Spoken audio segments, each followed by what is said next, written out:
At first there's no sound, just the hum of the world outside. Maybe the thrum of distant engines, maybe the ghostly whisper of rain. And beneath it all, the slow, measured rhythm of your own pulse, a metronome marking hours, years, entire chapters in the unfolding book of your life. You reach a certain age, and the edges of the world turn quieter. Success and failure aren't measured in shouts anymore, but in whispers. The mirror, once an eager collaborator, becomes more direct, lines etching stories over time, hair turning silver as the seasons turn over themselves in quiet cycles. Children, once so small, now walk beside you. Friends, once so near, drift like ships beyond the horizon of routine. This is the silent crossroad, the hidden crisis, the one no advertisement ever warned you about, the one no graduation speech ever named. This is the moment of reckoning, known best to those who carry midlife's quiet crown. Its dignity, its doubts, its pressure, and its freedom. Here, on this unfamiliar plateau between youth and old age, the soul awakens. Half your life in the rear view, half, perhaps, left to claim. And to stand at this midpoint is to be caught between the stories you once told yourself and the reality that unfolds now in real time, unfiltered and unedited. Marcus Aurelius, emperor by day and philosopher by candlelight, once confessed to himself, "Think of yourself as dead. You have lived your life. Now take what's left and live it properly." It is the echo behind every midlife doubt, the silent urge to live forward, fiercely, honestly, with all the wisdom the years have earned. But the chasm between knowing and doing yawns wide. The middle-aged mind drifts in a fog of paradoxes. You are old enough to know better, young enough to still want more. You have tasted disappointment and yet remain hungry. Successes are real, but so too are regrets, catalogued in private like secret failures in a ledger that no one else can read. There's a feeling, some nights, that this is not what you imagined. The job, the home, the relationships, they anchor you, and yet at the same time, sometimes, feel like silent prisons. You remember ambition like a song from childhood, bright and simple, but now the path forward feels dense, noisy with obligations, bills, children, aging parents, the maintenance of things once wanted and now simply, necessarily held. This is the unspoken trial, the middle-aged mindset crisis, a hidden dragon, not of external battles, but of internal reckonings. One does not meet this monster with sword and shield. The monsters now are doubt, inertia, comparison, faint regret. The battles are waged silently, in sleepless moments and long commutes, and here, Stoic wisdom becomes the needed medicine, an antidote born from centuries of observed struggle. This is not a philosophy of detachment or coldness. It is the path Marcus Aurelius, Lao Tzu, Epictetus, and Seneca walked, all men who knew the weight of expectations and the ache of private doubt. Their voices cut through history like lanterns, held up to show us not what to feel, but how to stand firm, unbroken amid the tempests within. But one must begin where all journeys start, inside the fortress of the mind.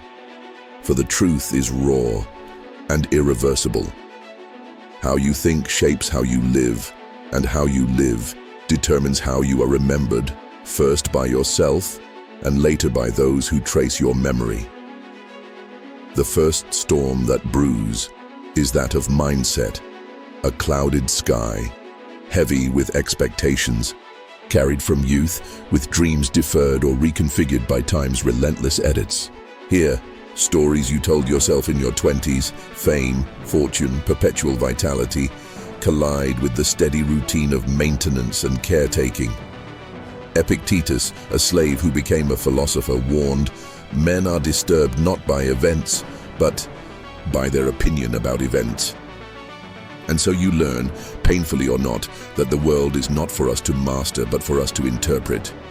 Is success the house, the title, the admiration of neighbors, the likes and announcements of a curated online world? Or is it rather mastery over the self, the rarest, most storied conquest in human history? Benjamin Franklin measured his days by progress and virtue, not applause. His morning question was simple: what good shall I do this day? His judgment fell not on wealth accumulated, but character forged, proof that the measuring stick of a life is privately carved. So the first lesson is simple but not easy. The lens matters.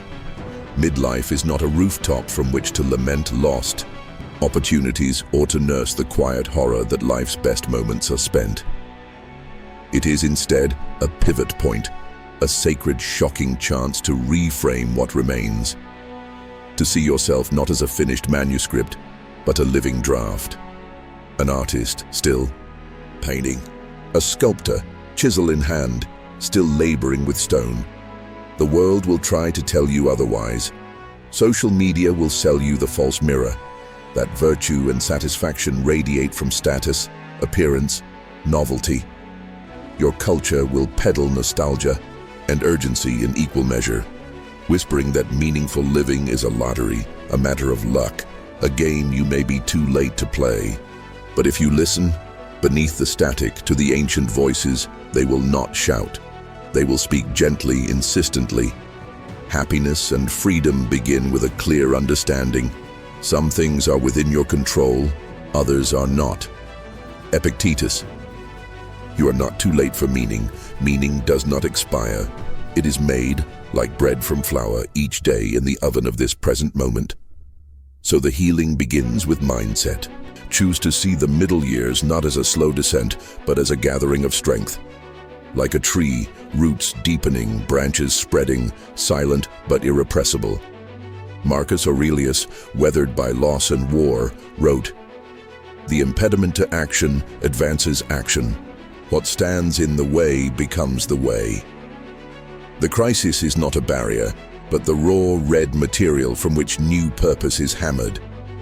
From here, amid the ordinary grind, among the daily packets of disappointment and delight, arises the ancient invitation to practice philosophy, not as a study, but as a daily act, not as escape, but as encounter. To meet yourself on the field of your beliefs and to ask, what ideas run my life? Which scripts do I obey out of habit, injury, or fear? Which dreams belong to me and which to someone else? In this private revolution, quiet as roots, invisible but persistent, lies the power to change. Not through grand declarations, but through small, consistent, disciplined work. Cultivating clarity, vision, discipline, and gratitude. These are not dusty concepts for old statues. They are living practices, tools for chiseling character, one intentional act after another. Clarity emerges as the early morning sun, slow but insistent. It is the hard work of confronting yourself, peeling away the borrowed ambitions, letting go of the idealized versions of you manufactured by time or by others' opinions. It is standing in honest inventory. What do I still value? Who am I when the roles are stripped away? What do I refuse to give up, and what am I brave enough to release? Lao Tzu, whose wisdom floats like mist above a river, whispered that clarity comes not from striving harder, but from letting go. To attain knowledge, add things every day. To attain wisdom, remove things every day. The middle years are not a time to hoard more status, more possessions, more urgent goals. They are a time to strip away the non-essential, to travel lighter, to loosen the unnecessary grip you have on the world, and the world has on you. In this letting go, clarity shines. The false desires, bigger, faster, newer, quiet themselves. The obligations you assumed were permanent reveal their flexibility. You begin to sense, like the earliest birds at dawn, the presence of authentic longing, the things that wake you up, that make the heart quicken, that survive the edits and storms of time. Here, the narrative of your life begins to shift. Before, you may have lived reactively, pulled by the strings of others' expectations. Now you sense the beautiful audacity. You can design your response to whatever comes. You cannot always command the winds, but you can trim your sails. You are no longer a passenger. You are, finally, captain. Vision expands out of this fertile ground. The ancient Greeks called it telos, a sense of purpose, a direction, a why that outlives preference and mood. Vision is not a New Year's resolution. It is the North Star, the reason for bearing hardship and the light beckoning you through fog. Nietzsche warned, "He who has a why to live for can bear almost any how." So you ask, what is my why now, at this age, in this season? Who do I want to serve? What can I build? What legacy can I leave that does not rust or decay but grows, amplifies, ripens after I'm gone? This is the core of the Stoic solution, to shift from a life of surface striving to a life of deep, deliberate creation. To build, not just for resume or peer regard, but for meaning that persists when applause fades. To set goals, not as escape from present pain, but as expressions of who you have become, what you have survived, what unique offering you can lay at the feet of the future. And then, discipline, often misunderstood as punishment or harsh asceticism, but in reality, the infrastructure of freedom. Benjamin Franklin tracked his habits with lines and grids, as if freedom could be found in the simple discipline of honesty, temperance, industry. Discipline is daily, not dramatic, 1,000. Small choices not to betray your best intentions. You awaken early, not to impress, but to quietly reclaim your mornings. You attend, as Franklin did, to the details. How you speak, how you listen, how you treat those powerless to reward you. You learn, bit by stubborn bit, that excellence is not inborn, but cultivated. The Greeks called it arete, a striving for virtue, for the highest in yourself, moment by ordinary moment. Cinematic moments are made, paradoxically, in the shadows of repetition. Like a potter at the wheel, shaping each vessel by touch and determination, you realize your life is this clay, these routines. The thrill is not in grand gestures, but in the artful attention to what today asks of you. How you show up for your spouse, your work, your friend, your own quiet, waiting soul. And slowly, the crisis loosens its grip. The terror of the unknown. Will I matter? Will I waste my days? Will I have loved well? Begins to unravel. You see that crisis, like fire, need not be destructive. It forges, it clarifies. In the end, it reveals. There is a secret that reveals itself in the stillness after struggle. A riddle old as civilization. What you fight, you become. What you practice, you own. In the crucible of midlife, as your youthful blaze refines into deeper embers, you come, face to face with the wisdom of gratitude, a force so often mistaken for mere politeness, when, in truth, it is the anchor to sanity and the root of durable happiness. Gratitude is not the naive denial of suffering, nor is it a shield against adversity. It is the art of seeing, the daily practice of collecting moments, a handshake with your child, a friend's laughter, sunlight curling across your kitchen floor. Seneca, surrounded by the fierce uncertainties of Rome, taught that true happiness is to enjoy the present without anxious dependence upon the future. So you practice, like a monk returning to breath, to name what is beautiful, not in spite of looming imperfection, but because of it.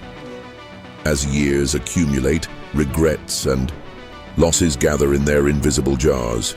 Loved ones gone, opportunities missed, health threatened or spent.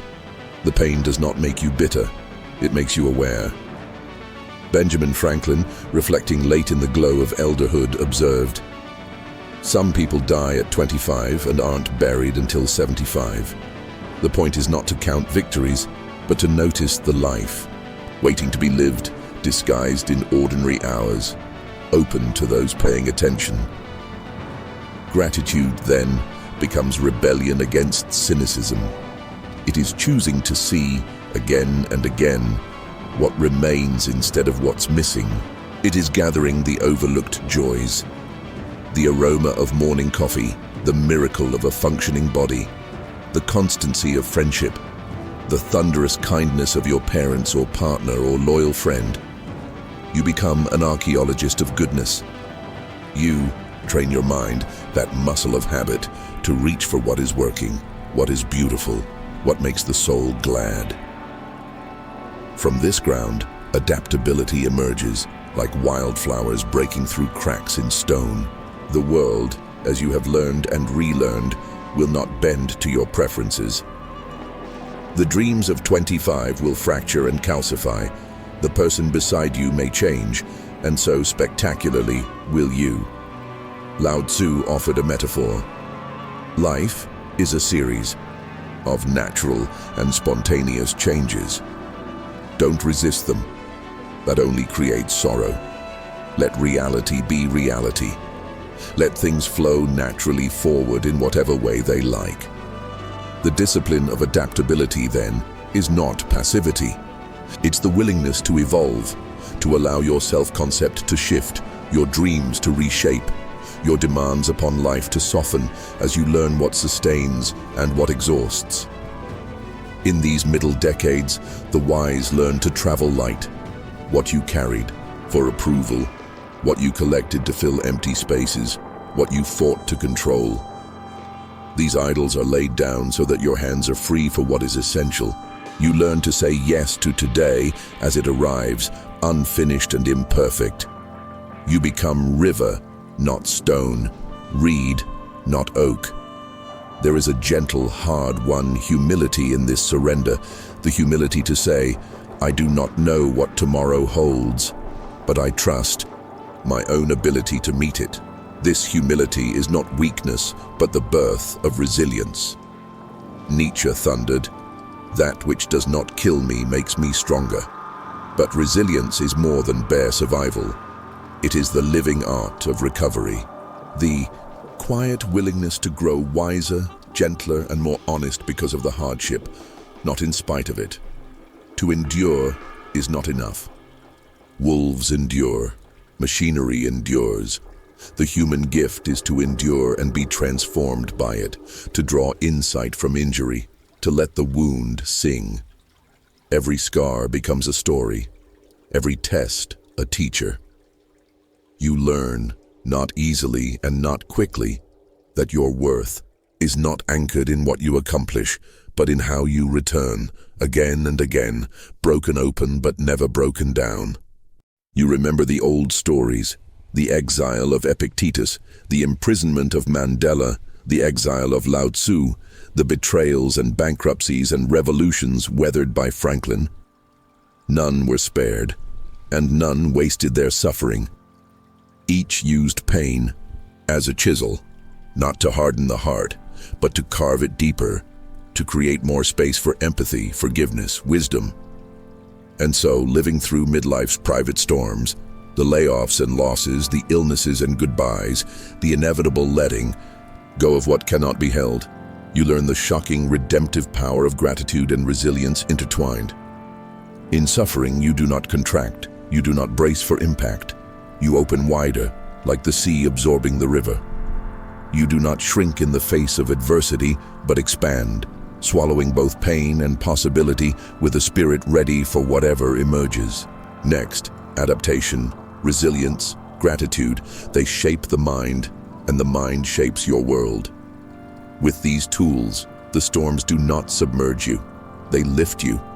The floods become sources of new life, fertilizing the fields of your daily experience. Even your anxieties now bear fruit, teaching vigilance, sparking humility, creating within you a quiet confidence. No matter what tomorrow brings, you will greet it fully alive, unwrecked, unbowed. You become a student again, not in a classroom, but in the arena of daily living. You study yourself, your triggers, your moods, your impulses. You discover that learning has nothing to do with age, but with willingness to question, to try, to fail, to laugh at the absurdity. The middle years are not a plateau, but an apprenticeship. You apprentice yourself to yourself, learning the disciplines of patience, of curiosity, of courage in the face of uncertainty. Now, from this foundation, goals appear, their purpose changed. No longer trophies to be collected in desperate competition, but markers of meaning, personal tags of growth. You set them not to impress, but to challenge, to expand, to draw out your best and test what is possible when you work not for external applause, but internal alignment. Discipline comes alive, no longer drudgery or self-harm, but the enabling structure of real freedom. Epictetus, chained in body but free in mind, reminded, "No man is free who is not master of himself." And so, you plot your days with intention, rising to meet your better self, slipping, falling, and rising again. You see, crisis is not interruption, and each morning, the world may never, you are not alone on this battlefield. You walk beside millions, past and present, as you move through your days. The wisdom of the Stoics is not an anchor to the past. It is a rally. You become the alchemist, transforming fear into strength, worry into gratitude, the mess, and as you walk side by side with every thinker, every hero, every ordinary person who is chosen, there will always be that hour before sunrise or just after midnight when the familiar ache returns. Is this all there is? Did I miss it? Could there have been more? In that hush, when the house is quiet, when responsibility sleeps and the mask of busyness slips, you're left with the raw presence of yourself, your memories, your bruises, and your enduring defiant hope. This moment, frightening in its honesty, is a sign not of failure, but of consciousness. It is the mind, in brave solitude, finally daring to ask what it means to live, not just to exist, not just to manage, but to truly, audaciously live. The ancients called this anxiety of midlife the night sea journey, the phase when heroes, stripped of certainties and youthful illusions, must cross the darkest water to meet themselves anew. Odysseus, long after Troy, battered by time and storms, finds home only after losing everything not essential. Lao Tzu's wisdom drifted from the chaos of dynasties collapsing, arriving only by yielding instead of fighting. Aurelius, old and tired, penned his meditations not as a ruler, but as a wayward soul longing for peace. Midlife, then, is not a crisis to be solved, but a pilgrimage to be honored. The Stoics and sages in their own way all return to the same lesson. Meaning is not inherited, but made. A life is not given, it is built, moment by moment, with clear eyes and open heart. Adversity is not an intruder, but a tutor. Regret is not a chain, but a compass warning you which path to avoid from here. This is the secret doctrine, hidden in gentle lines and careful metaphors across all wisdom traditions. You can begin, even now, especially now. You are not the sum of missed chances or fading youth. You are the builder, staring at a patch of earth, shovel in hand, plans scribbled and scribbled again, ready to break ground on what remains. The world is still being made, your story still waits for its greatest chapters. The ink is not dry. You stop chasing old trophies, the scripted definitions of success that social custom whispers, that past ambition shouted. Instead, you start listening inward. You hear the pulse of your own truth, once faint, growing louder with every year you choose to witness it. What does it matter if the dreams of 20 faded? New dreams can be born in the fertile ground of experience. Wisdom, character, generosity, patience. These are not the rewards of the young, but the harvest of those who have stayed open to learning, who have forgiven their own flaws 1,000 times. Now, your goals no longer come from comparison, but from conscience. They are sculpted out of your values, your scars, your irreplaceable point of view. It's no longer, what will they think of me? But, what legacy of care and courage can I leave for those who follow? You shape your intentions not for applause, but for alignment, for the private miracle of a life lived without self-betrayal. Clarity and vision now walk with you as daily companions. Not every day will be monumental. Most days will be stubbornly ordinary. But you learn to recognize that the ordinary is laced with the sacred. Folding laundry, listening, truly listening to a friend, choosing patience over anger. These moments become your true victories. These are the things the world will forget, but that the soul collects, stacking them into the edifice of a simple, unshakable grace. Discipline, often mistaken as drudgery, transforms into devotion. Every small promise kept, every temptation resisted, every day begun with resolution and ended with reflection, polishes your character like a stone turned by 1,000 waves. You begin to love the rhythm of effort, the quiet feedback loop of striving and stumbling and striving again. Gratitude becomes your rebellion, your form of protest against the world's endless measurement, its demands for more youth, more status, more possessions. You see the world's abundance in what you already possess. The laughter of your children echoing through old halls, the dog waiting faithfully at the door, the text from a forgotten friend, the breath in your own chest, steady, relentless, forgiving. In the catalogue of daily blessings, you measure your true wealth, not in what you have, but in how open your spirit is to receiving and noticing. Life, you realize, is made not out of achievement, but resilience, the willingness to face again the rising sun after nights of pain, to offer kindness instead of cynicism, to forgive yourself for yesterday, and to try again today. You welcome change not as an adversary, but as the current that tests and proves your adaptability. Your roots grow deeper with each storm. The person who emerges is not the one you dreamed you'd become, but someone forged by the honest trial of living. Survivor, a learner, a witness, a creator. Learning remains. You outgrow the fantasy that age itself grants wisdom. Instead, you become relentless in your humility, a student forever, refining, adjusting, repenting, rejoicing. New knowledge arrives not on command, but in the soft humility to admit, I don't know, and the courage to ask, to try, to fail, to laugh. Each conversation, each mistake, each word read is proof. As long as you remain open to growth, you are never finished. And if meaning, as so many philosophers taught, is found in what you give, then these middle years are not a turning down, but a tuning up. The orchestra of your days becomes more complex, the notes more subtle and profound.